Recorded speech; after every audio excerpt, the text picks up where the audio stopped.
और आज का हमारा टॉपिक है लिवर डिजीजेस। लिवर डिजीजेस की दो कैटेगरीज हम बनाते हैं, एक liver disease due to virus और एक liver disease due to too much consumption of alcohol. जो liver disease due to virus है उसमें आ जाता है हेपेटाइटिस, और liver disease due to too much consumption of alcohol है उसमें आ जाता है फैटी लिवर डिजीज। अब हम इन दोनों डिजीजेस को डिटेल में पढ़ेंगे। सबसे पहले आ जाती है हेपेटाइटिस। हेपेटाइटिस होती है इन्फ्लेमेशन ऑफ लिवर। इसकी 3 टाइप्स हैं, वैसे तो इसकी काफ़ी सारी टाइप्स हैं लेकिन कॉमनली 3 टाइप्स की होती है ये, हेपेटाइटिस ए, हेपेटाइटिस बी और हेपेटाइटिस सी। सबसे पहले हम पढ़ते हैं हेपेटाइटिस ए को। हेपेटाइटिस ए का दूसरा नाम है इन्फेक्शियस हेपेटाइटिस।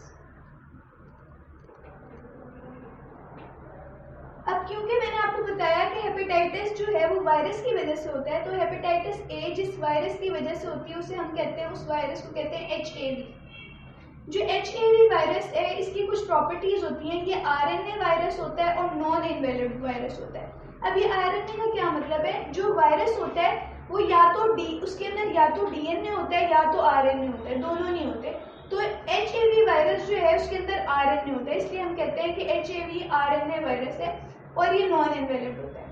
उसके बाद हेपेटाइटिस फैलती कैसे है, तो हेपेटाइटिस ए जो है वो contact with the faeces of infected person, इस तरह फैलती है। उसके बाद अगली हेपेटाइटिस की टाइप है हेपेटाइटिस बी।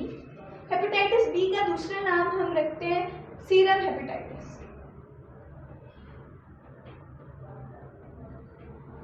अब हेपेटाइटिस बी ये भी किसी वायरस की वजह से ही होती है, तो जो जिस वायरस की वजह से होती है उस वायरस को कहते हैं हम HBV, और इस वायरस के अंदर DNA होता है, RNA नहीं होता, इसलिए हम इसे कहते हैं ये एक DNA वायरस है।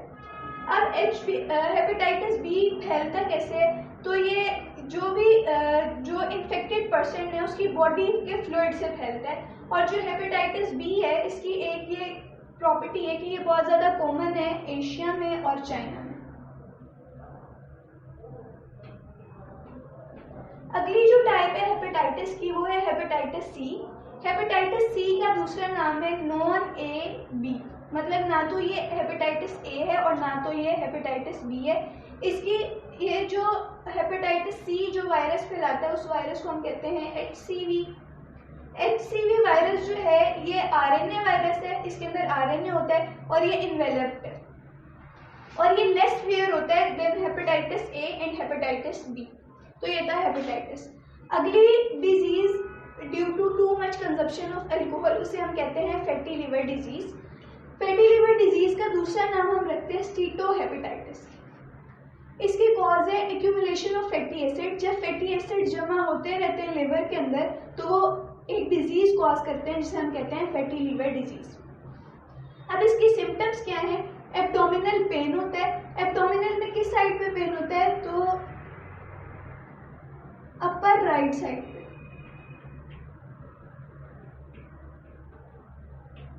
उसके अलावा एब्डोमेन में फ्लूइड एक्यूमुलेशन हो जाता है जिसको हम कहते हैं एसाइटिस।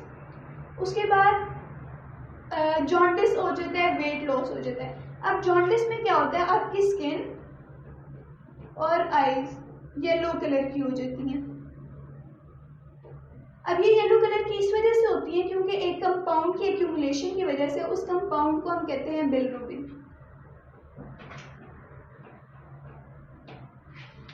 आगे हम बात करते हैं फैटी लिवर डिजीजेस के रिस्क फैक्टर्स। तो है हैवी अल्कोहल यूज। बहुत ज़्यादा अगर हम अल्कोहल यूज़ करेंगे तो हमें ख़तरा है कि हमें लिवर डिजीज़ हो सकते हैं। ओबेसिटी मतलब मोटापा, डायबिटीज़ और डायबिटीज़ टाइप 2,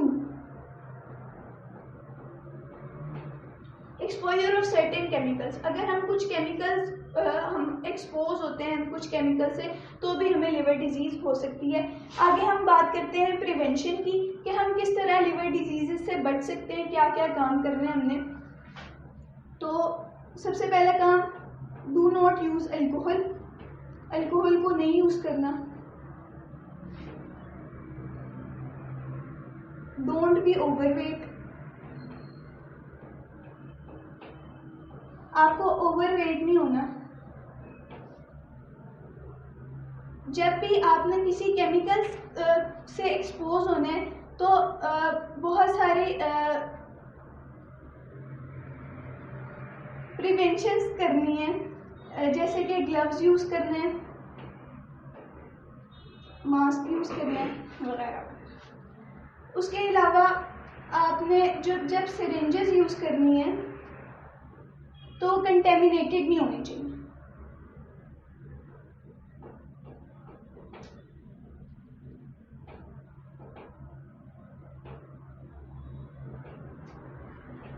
तो इस तरह हम लोग लिवर डिजीज से बच सकते हैं। तो यहाँ तक था आज का टॉपिक।